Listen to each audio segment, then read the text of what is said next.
Single cut semi katori blouse అయితే నేర్చుకున్నాము. Measurements మామూలుగా 30 ఇంచెస్ వాళ్ళు 30 సైజ్ ఉండే వాళ్ళకి ఎలాగైతే అట్లా నార్మల్గా నేర్చుకున్నాం. దీనికి ఏంటంటే లావుగా ఉండాలి. మనం మెజర్మెంట్స్ తీసుకున్నాం, కొంచెం కన్ఫ్యూజ్ అయ్యాం. కానీ కన్ఫ్యూజన్ అవ్వాల్సిన అవసరం కూడా లేదు. ఎందుకంటే చూడండి, ఇప్పుడు ఈ మెజర్మెంట్స్ మీకు తెలుసు కదా, ఛాతీ లూజ్ మనం ఎంతైతే తీసుకుంటామో అందుకి 10 యాడ్ చేసి డివైడెడ్ బై 4 ఎందుకు చేస్తాము, 4 ఫోల్డింగ్స్ చేస్తాం కాబట్టి 4 చేసుకొని ఆ మెజర్మెంట్ని మనం ఛాతీ లూజ్గా తీసుకుంటాము. ఇప్పుడు ఈ మెజర్మెంట్ని తీసుకోండి, ఇది 15కి హాఫ్ పెట్టి మనం పొడవైతే తీసుకున్నాము. డబల్ కటోరీ బ్లౌజ్ చేయడానికి ఫస్ట్ ఏంటంటే ఇక్కడ మనకి ఛాతీ లూజ్ 13 తీసుకున్నాం కదా, దాంట్లో హాఫ్ యాక్చువల్లీ అయితే 6.5 వస్తుంది. కాకపోతే మేడం 6 పెడితే మనం 6 తీసుకున్నాము ఆర్మ్ రౌండ్ అనుకుని 6 తీసుకొని అందులో 3 తీసుకున్నాం. ఎందుకు, షోల్డర్ నెక్ ఫ్రంట్ కట్ అన్నమాట. ఇది యాజ్ యూజువల్ మనం ఇక్కడ హాఫ్ ఇంచ్ తీసుకొని రౌండ్ చేసుకుంటాం, ఇక్కడ 1.5 ఇంచ్ తీసుకొని ఆర్మ్ రౌండ్ అయితే తీసుకుంటాము. ఇక్కడ కొంచెం నా సైజ్ కాబట్టి నేను ఇక్కడ 2 ఇంచెస్ కొంచెం ఎక్కువ తీసుకున్నాను. ఇక్కడ నుంచి ఇక్కడికి మామూలుగా మనం 3.5 ఇంచ్ పెట్టుకుంటాం కదా, దీనికైతే 4.5 ఇంచెస్ పెట్టుకున్నాం. ఎందుకంటే కొంచెం చెస్ట్ ఇబ్బంది పడకుండా 4.5 ఇంచెస్ అయితే పెట్టుకొని ఇక్కడ ఒక డాట్ పెట్టుకున్నాం. మామూలుగా అయితే మనం ఇట్లా కర్వ్ తీస్తాం కదా, మనం షేప్ బెల్ట్ దగ్గరికి అట్లా కర్వ్ తీసుకొని డబల్ కటోరీ బ్లౌజ్ ఏంటంటే ఇక్కడ నుంచి 2 ఫోల్డ్స్ చేసుకోవాలి. 2 ఫోల్డ్స్ చేసుకొని మధ్యలో ఒక డాట్ అయితే పెట్టుకోవాలి. ఎక్కడ మనం 4.5 ఇంచెస్ ఎక్కడైతే తీసుకుంటామో అక్కడ 2 ఫోల్డ్స్ చేసుకొని అక్కడ ఒక డాట్ పెట్టుకొని అక్కడ నుంచి చిన్న కర్వ్ అయితే తీసినామంటే డబల్ కటోరీ బ్లౌజ్ అయితే వచ్చేస్తుంది కటింగ్. దాన్ని ఇప్పుడు మనం ఏం చేసాము, క్లాత్ మీద అయితే ఆ పేపర్స్ పెట్టి కట్ చేసాము.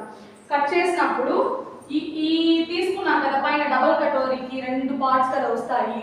ఫస్ట్ కింద దానికి కొంచెం 1/2 ఇంచ్ గ్యాప్, ఇక్కడ దీనికి ఇక్కడ 1/2 ఇంచ్ గ్యాప్, ఇక్కడ 1/2 ఇంచ్ గ్యాప్తో పెట్టి మనం కట్ చేసుకున్నాం.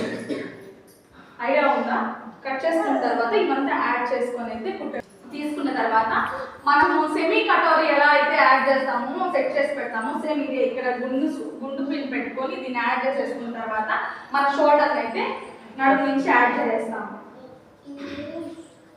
నెక్స్ట్ బ్యాక్ సైడ్ అయితే మనం టూ పార్ట్స్ ఇట్లా మట్టేసుకొని షోల్డర్ దగ్గర నుంచి మనం డాట్స్ అయితే పెట్టేసుకొని నడుము పట్టి పెట్టి చేసుకుంటాం. నేను నడుము పట్టి టెన్షన్లో మర్చిపోయి ఎట్లంటే అట్లా కుట్టేసినాను. ఎవరు టెన్షన్ పడకుండా కొంచెం రిలాక్స్గా చేసుకోండి, చాలా పర్ఫెక్ట్గా వస్తుంది బ్లౌజ్.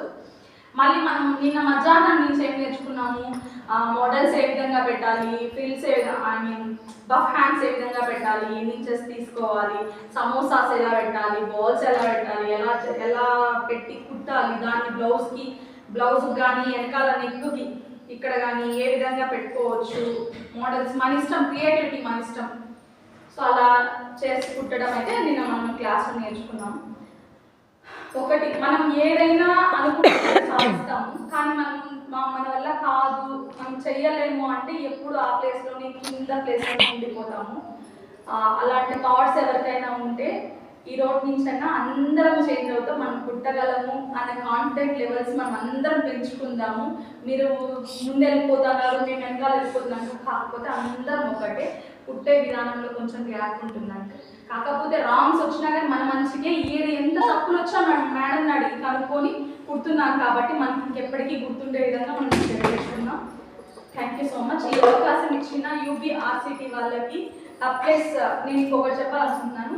యాక్చువల్గా మనం ఎన్ని పార్ట్స్ అనేది మన సార్ అడిగాడు. నిన్న కూడా మనం రివిజన్ అప్పుడు 3 పార్ట్స్ అని చెప్పారు. యాక్చువల్గా 216 పార్ట్స్ అని చెప్పారు. దాన్ని ఒకసారి గుర్తుపెట్టుకోండి. ప్లస్ మనం ఆయిల్స్ ఎక్కడెక్కడ వేయాలి అన్న దీంట్లో కూడా మనం 26 పార్ట్స్లో ఆయిల్స్ వేయచ్చు అని కూడా చెప్పారు. So thank you. ఈ అవకాశం ఇచ్చిన UBRCT వాళ్ళకి, మేడం గారికి అందరికీ ధన్యవాదాలు.